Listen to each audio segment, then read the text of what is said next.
அத்தியாயம் 116. காய் வாங்கும் ஆர்வத்தில் குழந்தைய மறந்தே போனாள் ரம்யா. அம்மு, உனக்கு கேரட் பிடிக்கும்ல, அதனால எக்ஸ்ட்ரா கேரட் வாங்கியிருக்கேன் என காய்கறி பையை ஒரு கையில் இருந்து இன்னொரு கைக்கு மாற்றும் பொழுதுதான் அந்த கை வெறுமையாக இருப்பதை ரம்யா உணர்ந்தாள். அம்மு, அம்மு என குனிந்து பார்த்தவளுக்கு பக்கத்தில் ரேணு இல்லாததைக் கண்டு முகம் அதிர்ச்சியில் விரிந்தது.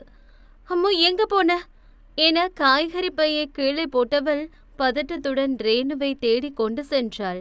அதே சமயம் தூரத்தில் தெரிந்த ரேணுவை ராவணன் கண்கள் கூர்மையாக உற்று நோக்கியது. அவள் புருவ வளைவு சுருங்கி விரிய இவள் அவள்தானே என்பதைப் போல் ராவணன் ஆண்டனியை எதிர்நோக்கினான்.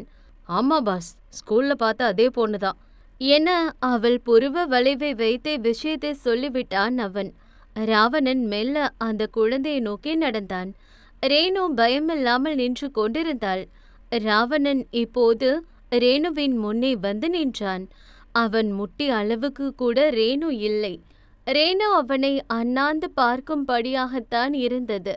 ராவணன் ஒற்றை காலை மடக்கி அவள் முன் அமர்ந்தான். இப்பொழுது இருவரின் முகமும் நேருக்கு நேர் இருந்தது. ராவணன் அவளை நெருக்கத்தில் பார்த்தான். ரோஜா பூவில் வார்த்தது போல் அழகான முகம், மிருதுவான கைகள், போனிடெயில் போட்டிருந்த கரும் கூந்தல் காற்றில் ஆடிக்கொண்டிருந்தது. முட்டியை தொடும் அளவுக்கு கெவுன் போட்டிருந்தாள். இன்னும் கண்ணு பட்டு விடக்கூடாது என்று மகளுக்கு கண்ணு மோரம் திருஷ்டி போட்டு வைப்பது தமிழின் பழக்கம். உள்ளங்கையில் கூட விடுமுறை நாட்களில் கருப்பு போட்டு வைத்து விடுவாள். ரேணுக்கு அது பிடிக்காது என்றாலும் தமிழ் வைப்பதை நிறுத்த மாட்டாள். ராவணன் இதுவரை எந்த குழந்தையும் இத்தனை நெருக்கத்தில் பார்த்ததில்லை. அப்படி பார்த்தாலும் எந்த குழந்தையும் அவன் நெருங்கிய முகத்தை கண்டு 2 நொடிகளுக்கு மேல் தாக்கு பிடிப்பதில்லை. ஆனால் இத்தனை அருகே பார்த்ததும் ரேணு சிறு பயமும் கலக்கமும் இல்லாமல் இருப்பதே ராவணனுக்கு ஒரு சுவாரஸ்யத்தை கொடுத்தது. What's your name? ராவணன் குரல் கர்ஜனையாகத்தான் இருந்தது. அவன் மிருதுவாக பேச நினைத்தாலும் கூட அவனுக்கு அப்படி வரவில்லை. ரேணுகாஸ்ரீ என குண்டு கண்களை உருட்டி தலையை ஆட்டி அவள் சொன்ன விதம் அத்தனை அழகு. குட். எதுக்காக நீ அவனை அடிச்ச? இல்லைனா அவங்க உங்களை அடிச்சிருப்பாங்களே. என்ன, உனக்கு யாருன்னு தெரியுமா ஸ்ரீ? அவள் இல்லை என்பது போல் தலையாட்டினாள். அப்புறம் எதுக்காக நீ எனக்கு ஹெல்ப் பண்ண? எங்க அம்மா சொல்லியிருக்காங்க, யாருன்னே தெரியாதவங்களுக்கு பண்றது தான் உண்மையான ஹெல்ப்னு. ராவணன் கண்கள் விரிந்தது. அவளை பற்றி தெரிந்து கொள்ளும் ஆர்வம் இன்னும் அவனுக்குள் அதிகமானது. அந்த பிஞ்சு கருத்தை மெல்ல தொட்டு பார்த்தான். பஞ்சு போல மிருதுவாக இருந்தது. அதில் கூட கருப்பு மை இருப்பதை அவன் கவனித்தான். எங்க அம்மா எப்போவுமே இப்படித்தான் வச்சு விடுவாங்க, எனக்கு கண்ணு படக்கூடாதுன்னு சொல்வாங்க என தலையை சொரிந்தபடி சொன்னவளை கண்டு ராவணன் கண்கள் மெல்ல விரிந்தது. நீ எனக்கு ஹெல்ப் பண்ணிருக்க, ஸோ நான் உனக்கு ஏதாவது வாங்கி தரட்டுமா? நோ, தெரியாதவங்களுக்கு ஹெல்ப் மட்டும்தான் பண்ணணும்.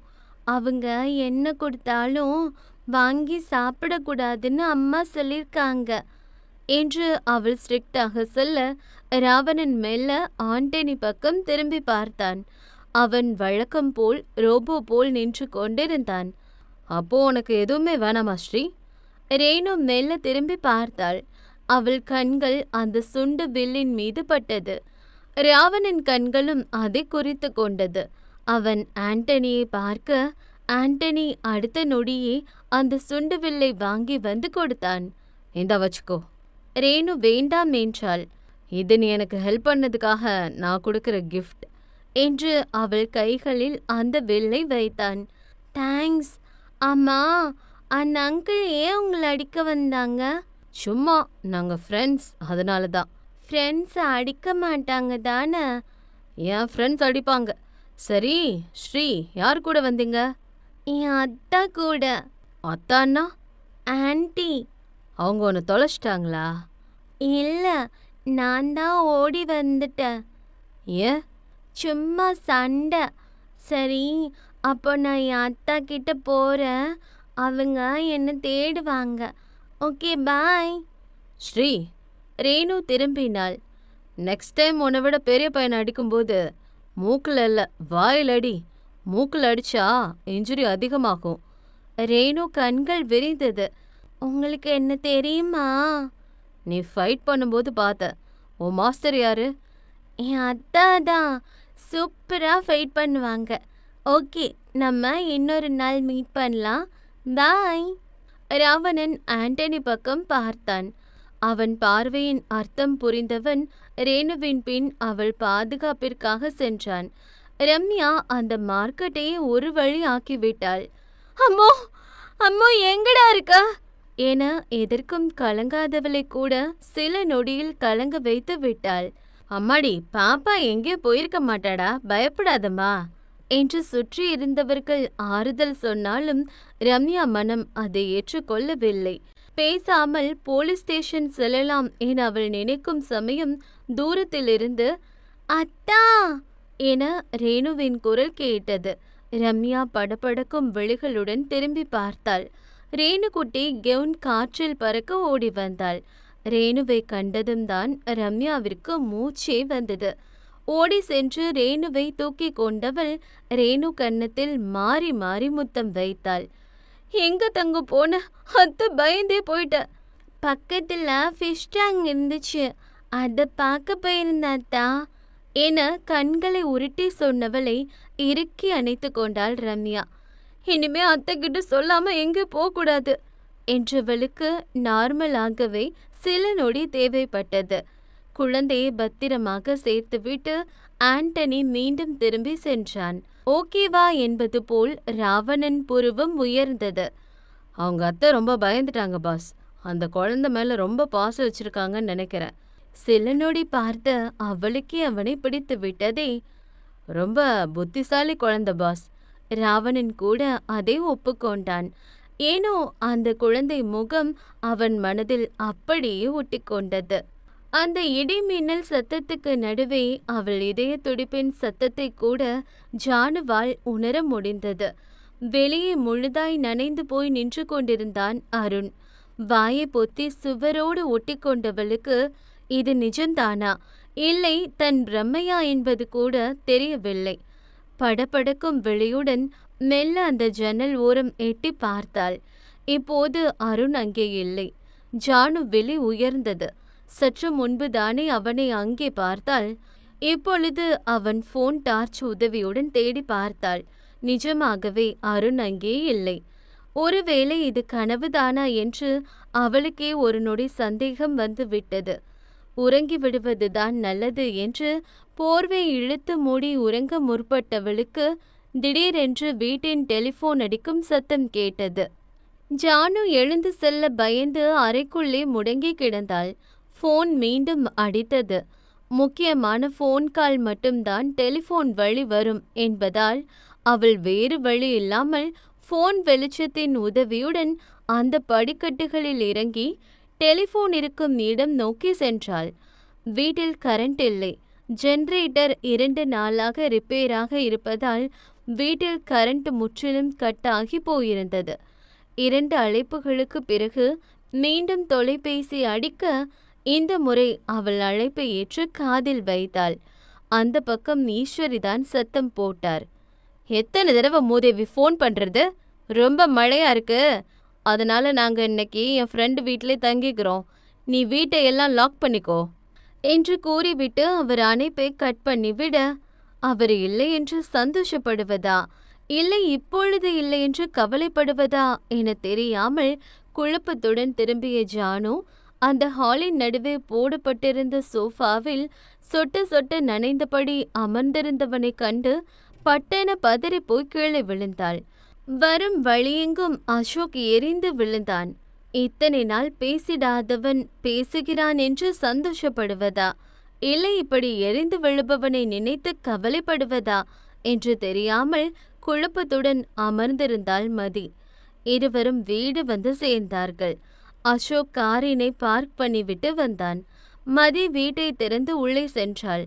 எதையும் பொறுமையாக கையாளும் அசோக் அன்று சாவியை தூக்கி வீசினான். ஷூவை கழட்டி வீசி எறிந்தான். அவன் எதற்காக இத்தனை கோபம் கொள்கிறான் என்று மதிக்கு சுத்தமாக புரியவில்லை. சேலை முந்தானையை சரியாக எடுத்துக்கொள்ளாததற்கா இத்தனை கோபம் என குழப்பத்துடன் ஃப்ரெஷ் ஆகி வந்தவள் கொஞ்சம் வெயிட் பண்ணி பார்த்தாள். இன்று அசோக் தான் சமைக்க வேண்டும். ஆனால் அவன் அறைக்குள்ளிருந்து வெளியே வருவது போல் தெரியவில்லை. அவளும் காத்திருந்து காத்திருந்து பார்த்தாள். அவளும் பாவம்தானே, அவளுக்கும் பசிக்காதா என்ன? அவன் டயர்டாக இருப்பான் என எண்ணியவள் ரூல்ஸ் மீறி கிச்சனுக்குள் சென்று சுட சுட டீ போட்டாள். மழை வேறு அங்கு தோதாக வந்தது. அவன் அறைக்கு செல்ல பயம். ஆகவே அவன் கதவின் முன்னே டீயை வைத்துவிட்டு கதவை 2 முறை தட்டினாள். பின் சோஃபாவில் வந்து அமர்ந்து டீயை அருந்த துவங்கினாள். 2 நொடிகளுக்கு பின் கதவு திறக்கப்பட்டது. கையெல்லாம் பனியன் மற்றும் கைலியுடன் வெளியே வந்தவன் டீ கப்பை பார்த்து புருவத்தை உயர்த்தினான். அவன் சமைக்கும் அன்று அவள் கிச்சனுக்குள் செல்லக்கூடாது, எதுவும் சமைக்கக்கூடாது. அதையும் மீறி அவள் டீ போட்டிருக்கிறாள். வந்ததே அவனுக்கு கோபம். படாரென்று அந்த டீ கப்பை தூக்கி வீசினான். நல்ல வேளை, வெளியே மழை பெய்து கொண்டிருப்பதால் அந்த சத்தம் வெளியே இருப்பவர்களுக்கு கேட்டிருக்க வாய்ப்பில்லை. மதி அந்த சத்தத்தில் சற்று பயந்து போய் அப்படியே சிலை போல அமர்ந்திருந்தாள். என் வேலையை பார்க்க எனக்கு தெரியும் என கிச்சன் சென்றவன் சட்னி வைத்து தோசை ஊற்றி விட்டான். கோபத்தில் இருந்ததால் 2 முறை மறந்து போய் உப்பு போட்டு விட்டான். பசியில் அந்த தோசையை வாயில் எடுத்து வைத்தவளுக்கு அதை ஒரு வாய் கூட உண்ண முடியவில்லை. ஆனாலும் தன்னவன் சமைத்த உணவென்பதால் அதை மௌனமாக குறை கூறாமல் உண்டு முடித்தாள். முக்கியமான போன் பேசிவிட்டு வந்த அசோக் சாப்பிட அமரும் சமயம் மதி அவள் உணவை முடித்துவிட்டு அறைக்குள் புகுந்து கொண்டாள். ஒரு வாய் எடுத்து வைத்தவன் அதை பட்டென்று கீழே துப்பி விட்டான். அதில் அவ்வளவு உப்பு. அவனால் உண்ண முடியவில்லை. இதை எப்படி அவள் உண்டிருப்பாள் என்றவனுக்கு ஆச்சரியம்தான். தன் கோபத்தால் தான் உப்பு அதிகமாகிவிட்டது என நெற்றியை பிடித்தவன் தான் வேண்டுமென்றே உப்பை அதிகமாக போட்டுவிட்டதாய் அவள் நினைப்பாளோ என்று சற்று வருத்தம் கொண்டான். ஆனால் அடுத்த நொடியே அவன் நினைச்சா நினைச்சிட்டு போட்டோம் என்று அந்த உணவை குப்பையில் கொட்டிவிட்டு மேகி கிண்டி கொண்டான். ராஜாவின் கைவளைவுக்குள் சிக்கியிருந்தாள் மலர். இது ராஜாவின் வீடென்று அவளுக்கு தெரியாது. முன்கூட்டியே தெரிந்திருந்தால் அவள் நிச்சயம் இங்கு வேலைக்கு வந்திருக்கவே மாட்டாள். ஒர்க் அவுட் செய்திருந்ததால் அவன் உடல் வேர்வையில் நனைந்திருந்தது. அப்படியேதான் அவன் பெண்ணவளை கைவளைவுக்குள் சிறை பிடித்திருந்தான். என்ன பண்றீங்க என்றவளுக்கு அவனை சட்டையில்லாமல் பார்ப்பதே என்னவோ போல் இருந்தது. அதனால் கண்களை இறுக்கி மூடிக்கொண்டாள். அது இன்னும் அவனுக்கு சுவாரஸ்யத்தை கொடுத்தது. இது வரைக்கும் எதுவும் பண்ற ஐடியா இல்ல, ஆனா நீ கண்ணை மூடி இருக்கும்போது ரொம்ப கியூட்டா இருக்கியா, அதனால இப்பதான் ஏதாவது பண்ணலான்னு தோணுது என அவள் காதோரம் தீண்டி சென்றது. அவன் மீசை முடிக்கு நடுவே அவன் மயக்கும் குரலும். ராஜா முரடனாக இருந்தாலும் அவளிடம் பெண்களை மயக்கும் திறமையும் உள்ளது. அதனால்தான் எப்படிப்பட்ட பெண்ணாக இருந்தாலும் அவன் சரியாக மயக்கி விடுவான். நான் போனும் என்றவளின் குரல் காற்றோடு கலக்கத்தான் செய்தது. என்ன சொன்ன? ஒன்னும் கேட்கலையே, சத்தமா சொல்லு என்று காதை சுண்டு விரல் கொண்டு குடைந்து கொண்டான். நீ போனும் என ஒரு வழியாக திக்கி திணறி சொல்லி முடித்திருந்தாள். வெளியே போணுமா? அவள் தலை பூம்பூம் மாடு போல ஆடியது. சரி போலாம், அதுக்கு முன்னாடி என் கண்ணை பார்த்து நான் போகணும்னு சொல்லு. அவளால் முடியாது என்று எண்ணித்தான் இத்தனை தைரியமாக சொன்னானோ என்னவோ. நான் என் கண்ணை பார்த்து. மலர் சற்று பயந்தபடி முகத்தை உயர்த்தினாள். அவன் இதுவரை டேட் செய்த பெண்களைப் போல் அவள் மேக்கப் போடவில்லை. ஸ்டைலாகவோ மாடர்னாகவோ ட்ரெஸ் அணியவில்லை. ஆனாலும் ஏதோ ஒன்று அவளிடத்தில் தனித்துவமாய் தெரியத்தான் செய்தது. மலர் மெல்ல அவள் முகத்தை உயர்த்தினாள். ராஜா கண்கள் அவள் முகத்தை அளவெடுத்தது. த்ரெட்டிங் செய்யாத புருவங்கள் அடிக்கொரு முறை சுருங்கி விரிய தயக்கத்துடன் கண்ணை திறந்தவள் அவன் கண்களை இத்தனை நெருக்கத்தில் சந்தித்தாள். நான் என்று அவள் ஒற்றை வார்த்தையை முழுதாய் முடித்திருக்கும் முன்னே அவள் இதழோடு இதழ் பொருத்தினான் அவன். நான் என்று அவள் மீண்டும் துவங்க மீண்டும் அவன் முத்தம் வைத்தான். அவள் ஒவ்வொரு முறை நான் என்ற வார்த்தையை சொல்லும் பொழுதும் அவன் மீண்டும் மீண்டும் அவள் இதழில் முத்தம் வைத்து கொண்டே இருந்தான். அவளை பேசவிட்டால் தானே இங்கிருந்து போவாள்.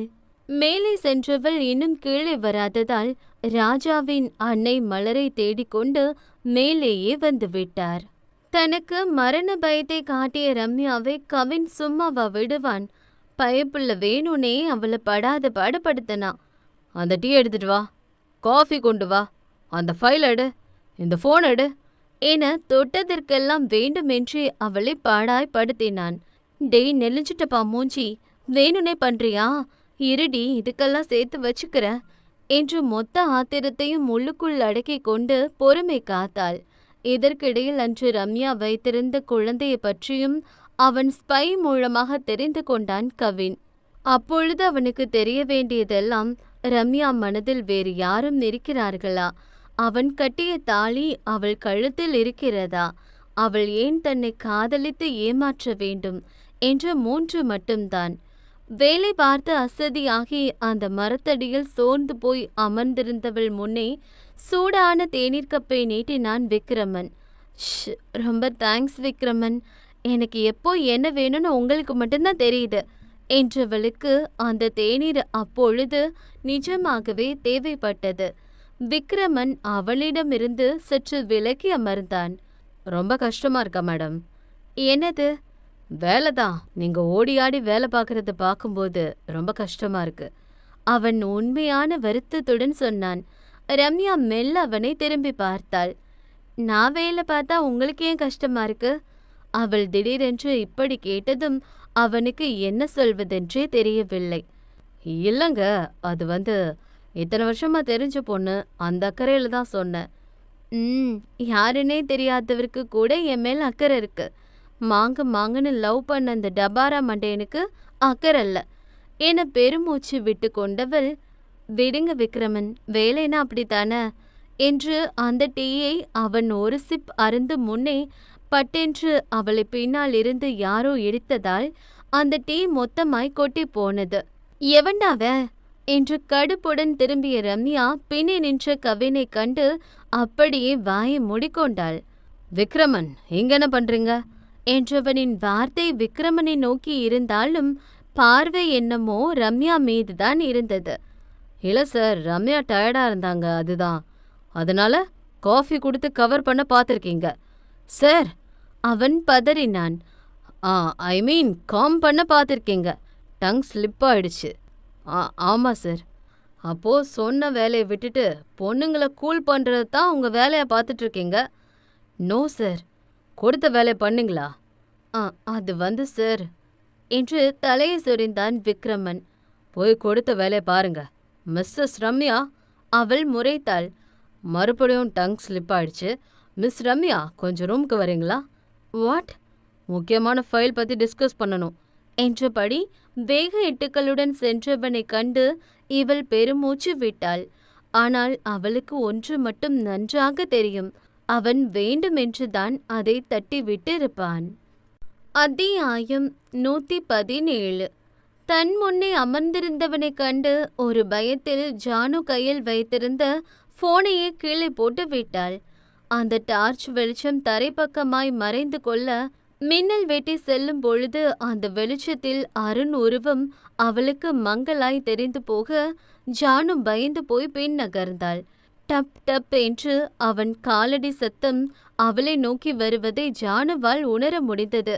கடவுளே கடவுளே என சத்தமில்லாமல் முணங்கிக் கொண்டவளை அவன் மெல்ல நெருங்கி இருந்தான். அதே சமயம் திடீரென்று கரண்ட்டும் வந்துவிட அவன் மார்பில் கை வைத்து தள்ளியவள் கதவை நோக்கி ஓடினாள். ஆனால் கதவோ மூடியிருந்தது. ஒவ்வொரு கதவாய் திறக்க முற்பட்டாள். அனைத்துமே மூடியிருந்தது. பயந்த விழிகளுடன் அவள் அருண் பக்கமாய் திரும்பி பார்த்தாள். அவன் சிரித்தான். அவளை நக்கல் செய்யும் விதமாய் சிரித்தானோ என்னவோ. அவன் சிரிக்க சிரிக்க இவள் இதய துடிப்பு எகிறிக் கொண்டிருந்தது. வேக வேகமாய் மாடிப்படிகளில் ஏறி அவள் அறையை நோக்கி ஓடியவள் கதவை மூட முற்படும் முன்னே திடீரென்று ஏதோ ஒன்று கதவை மூட விடாமல் தடுத்தது. ஜானு பயந்த விழியுடன் குனிந்து பார்த்தாள். அது அவன் கால். அருண் கதவை தள்ளி கொண்டு உள்ளே வந்தான். ஜானு ஒரு மூலையில் ஒண்டி போய் நின்றாள். ப்ளீஸ், வீட்ல யாரும் இல்ல, வெளியே போங்க, உங்களை கெஞ்சி கேக்குற. ஒரு கட்டத்துக்கு மேல் அவனிடம் கெஞ்ச துவங்கி விட்டாள். அருண் பதில் சொல்லாமல் ஈரமாயிருந்த அவன் சட்டையை கழட்டினான். பேண்டை கழட்ட முற்பட்டான். ஜானு பயந்து போய் கண்ணை மூடிக்கொண்டாள். பின் என்ன நினைத்தானோ அதை அப்படியே விட்டுவிட்டு சட்டையில்லா மேனியுடன் அவள் கபோர்டை திறந்தான். அவள் துப்பட்டா எடுத்து அதை முகத்தோடு உரசி வாசம் பிடித்தான். இவள் பயந்து போய் ஒரு ஓரமாய் ஒண்டி கொண்டு நின்றாள்.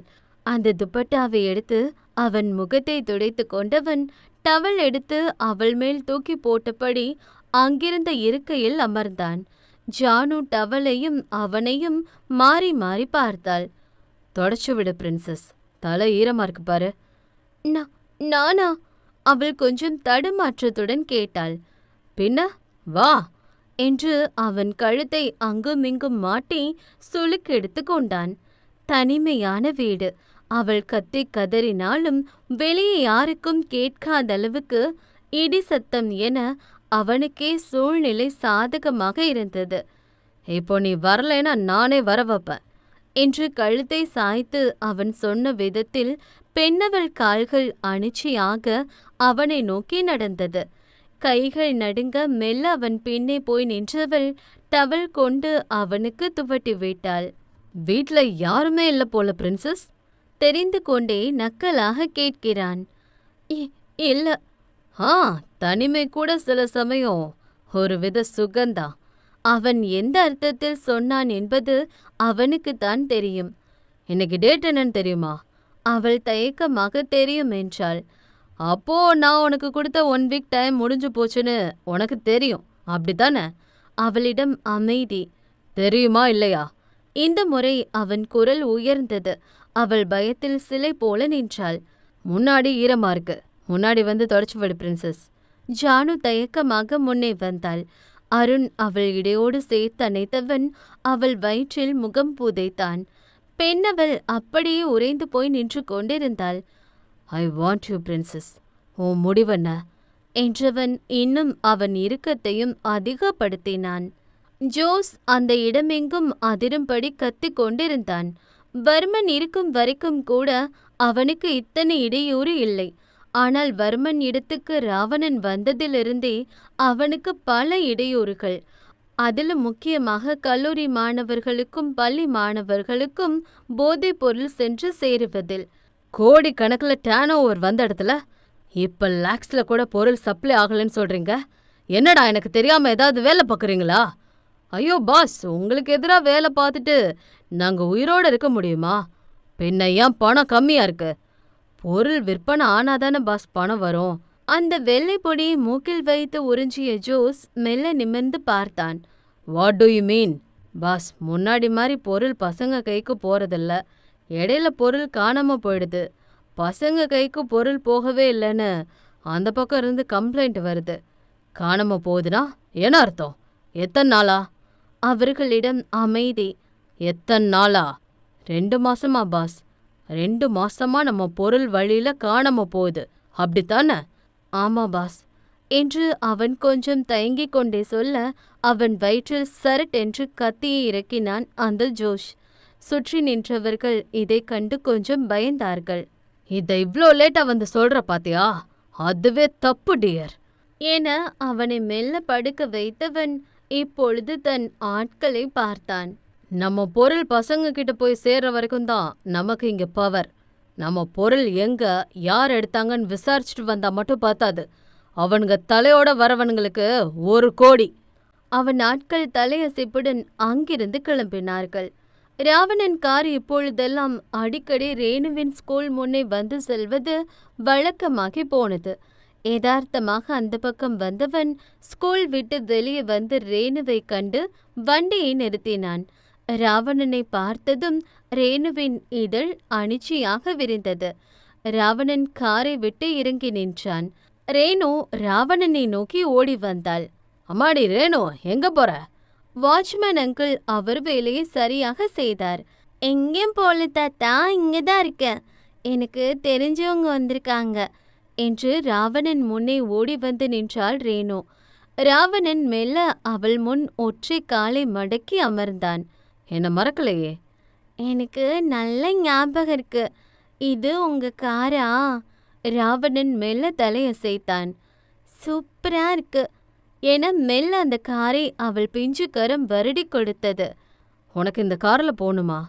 வேணா, நான் பெரிய பொண்ணாகி இந்த மாதிரி கார் வாங்கி என் அம்மாவை கூட்டிட்டு போவேன். ராவணன் புருவம் உயர்ந்தது. பெரிய பொண்ணு மாதிரி பேசுறிய ஸ்ரீ பாப்பா என்று அவளை தூக்கி அந்த கார் மீது அமர வைத்தவன், என்னைக்காவது ஐஸ்கிரீம் சாப்பிடலாமா? சாப்பிடலாமே. இப்போ மட்டும் உங்க அம்மா திட்ட மாட்டாங்களா? எனக்கு தான் இப்போ உங்களை தெரியுமே. ராவணன் ஆண்டனியை ஐஸ்கிரீம் வாங்கி வா என்பதை போல் பார்த்தான். பாஸ், என்ன flavour? Chocolate flavour. Chocolate flavour? Ravanan மட்டுமல்ல, ரேணுகுட்டியும் ஒரு சேர சொன்னார்கள். ராவணன் புருவ முடிச்சுடன் ரேணுகுட்டியை திரும்பி பார்த்தான். உங்களுக்கும் சாக்லேட் ஃப்ளேவர் தான் பிடிக்குமா? என் அம்மாக்கு எப்போவுமே வெனிலா தான்.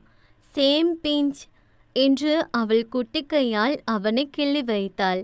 அது ஒன்றும் அவனுக்கு வலித்திருக்காது. ஆனால் ராவணன் அதை வித்தியாசமாக உணர்ந்தான். இதெல்லாம் அவனுக்கு புதிது. கத்தியை பிடித்தவன் கையில் பூவை கொடுத்தால் எப்படி உணர்வானோ அப்படி உணர்ந்தான். ஆண்டனி ஐஸ்கிரீம் வாங்கி வந்து கொடுத்தான். ராவணன் உண்ணாமல் இரண்டையுமே அவளிடமே வைத்தான். ரேணு வழக்கம் போல் தாடையில் வழிய அதை ஆசையாக உண்டாள். ஸ்ரீ பாப்பாக்கு அம்மா ரொம்ப பிடிக்குமா? இடையே ராவணன் கேள்விக்கும் அவள் மழலை குரலில் பதில் சொல்ல தவறவில்லை. ஆமா. அப்போ அப்பா? ஐஸ்கிரீமை உண்டு கொண்டிருந்தவள் அதை நிறுத்திவிட்டு மெல்ல ராவணனை நிமிர்ந்து பார்த்தாள். அப்பாவையும் ரொம்ப பிடிக்கும். ஆனா என்றவளின் குரலில் ஒரு சோகம். ஆனா? என் அப்பாவை நான் பார்த்ததே இல்லை. அதில் உண்மையான ஏக்கம் இருந்தது. ஏன்? அப்பா தான் மிலிட்ரியில் இருக்கார்ல, சீக்கிரமே அப்பா வருவார்னு அம்மா சொன்னாங்க.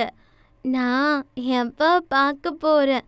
அதை சொல்லும் பொழுதே அவள் குரலில் ஒரு துள்ளல், ஏக்கம், பாசம் என அனைத்தையும் அவனால் உணர முடிந்தது. அவள் தாடையில் வடிந்த ஐஸ்கிரீமை ராவணன் கைக்குட்டை கொண்டு துடைத்து விட்டான். இதையெல்லாம் அவன் ஆட்கள் ஏதோ 8வது உலக அதிசயம் போல பார்த்து கொண்டிருந்தார்கள். ரேணு நிறைய பேசினாள். அவன் ஸ்கூல் பற்றி, ஃப்ரெண்ட்ஸ் பற்றி என இடைவிடாமல் மொத்த ஐஸ்கிரீமையும் உண்டு முடிக்கும் வரை பேசினாள். ராவணனும் அதுவரை பொறுமையாக அதையெல்லாம் கேட்டு கொண்டிருந்தான். திடீரென்று அவனுக்கு முக்கியமான கால். கிளம்ப வேண்டிய சூழ்நிலை. மனமே இல்லாமல் கிளம்பியவன் ரேணுவை பத்திரமாக வாட்ச்மேன் அருகே நிற்க வைத்து விட்டு கிளம்பினான். ராவணன் காரில் அந்த தெருமுனையை தாண்டும் சமயமும் தமிழ் ஸ்கூட்டி அந்த தெருவுக்குள் நுழையும் நேரமும் ஒன்றாக இருந்தது. இருவரின் வெளியும் ஒன்றாய் சங்கமித்தது. நான் போனோம் என்று மலர் ஒரு வழியாக சொல்லி முடிக்க அவள் இதழில் அழுத்தமாய் முத்தம் வைத்து அவளை விடுவித்தான் ராஜா. பயப்புள்ள பிரஷ் கூட பண்ணாம 16 முத்தம் வச்சிருக்கு. அவன் விட்டால் போதுமென கதவை திறந்து கொண்டு ஓடி சென்ற மலர் திடீரென்று ராஜாவின் அன்னை மீது முட்டி நின்றாள். Sorry madam. அவள் உதடு துடிக்க மன்னிப்பு கேட்டாள். எங்கே அவர் திட்டி விடுவாரோ என்று. அவர் நெற்றியை தேய்த்தபடி மலரை மேலும் கீழும் மார்க்கமாக பார்த்தார். இங்க என்ன ஓட்டப்பந்தயமா நடக்குது? இப்ப எதுக்கு இவ்வளோ வேகமா ஓடி வர? இல்ல, அடுப்புல பருப்பு வேக வச்ச, அதுதான். அந்த நினப்பு இல்லாம மேலம்பிட்டு நேரம் என்ன பண்ண? எனக்கு கட்டி பிடிச்சு முத்தம் கொடுத்தா என்று அவர் கேள்விக்கு பின்னே இருந்து குரல் கொடுத்தான் ராஜா. மலர் கண்கள் பெரிதாய் விரிய துப்பட்டாவை ஒரு சப்போட்டுக்கு இறுக்கி பிடித்தாள். ஏண்டா, உனக்கு எப்போ பார்த்தாலும் கிண்டல் தானா? எப்ப என்ன பேசணும்னே தெரியாதா? பின்ன என்னம்மா, காஃபி கொடுத்து விட்டீங்கல்ல, எந்த ரூம்னு சொன்னீங்களா? ரூம் ரூமா போய் அவ காஃபி கொண்டு வரதுக்குள்ள காஃபி ஆறி போச்சு. நான் தான் சொல்ல மறந்துட்டேன். வேணும்னா சூடு பண்ணி கொண்டு வர சொல்லட்டுமா? மறுபடியுமா? என மலர் தொண்டைக்குள்ளே ஏறி இறங்கியது. நானே போய் வாங்கிக்கிறேன் என்று காஃபி கப்பை பிடித்தபடி படிகளில் இறங்கியவன் வேண்டுமென்றே ஒரு ஓரமாய் பயந்து போய் நின்று கொண்டிருந்த மலரை இடித்து விட்டு சென்றான். என்ன பராக் பார்த்துட்டு நிக்கிற? போய் அவனுக்கு காஃபிய சூடு பண்ணி கொடு போ. அவர் கிச்சனுக்கு விரட்டி அடித்தார். மலர் தயக்கமாய் கிச்சன் வரும் பொழுதே அங்கே இவளுக்காகவே ஆர்வமாய் காத்து கொண்டிருந்தான் ராஜா. ரம்யா சற்று கடுப்புடன் உள்ளே செல்லும் பொழுது அங்கே அவளுக்காக காத்திருந்தான் கவின். மேடம் கொஞ்சம் குழாவுனது போதுமா, இல்ல இன்னும் டைம் கொடுக்கணுமா? சற்று நக்கலாகவே கேட்டான் கவின். ரம்யா அவனை முறைத்து பார்த்தாள். நீங்க வேணும்னே தானே டீயை தட்டி விட்டீங்க. நான் சம்பளம் கொடுக்கறது வேலை பார்க்கத்தான், நீங்க ரொமான்ஸ் பண்ணல. நாங்க ரொமான்ஸ் பண்ணதை நீங்க பாத்தீங்களா? கொஞ்சம் முன்னாடி நடந்துச்சே, அதுக்கு பேர் என்ன? பயந்தவனுக்கு கண்டதெல்லாம் பேய்தானா? கவின் கண்கள் கணினியிலிருந்து அவள் பக்கம் தாவியது. அப்ப நான் பார்த்தது பொய்யா? அதுக்கு பேரு அக்கறை. அடித்தளமே அப்படிதான் ஆரம்பிக்கும். உங்களுக்கு இப்ப என்ன பிரச்சனை?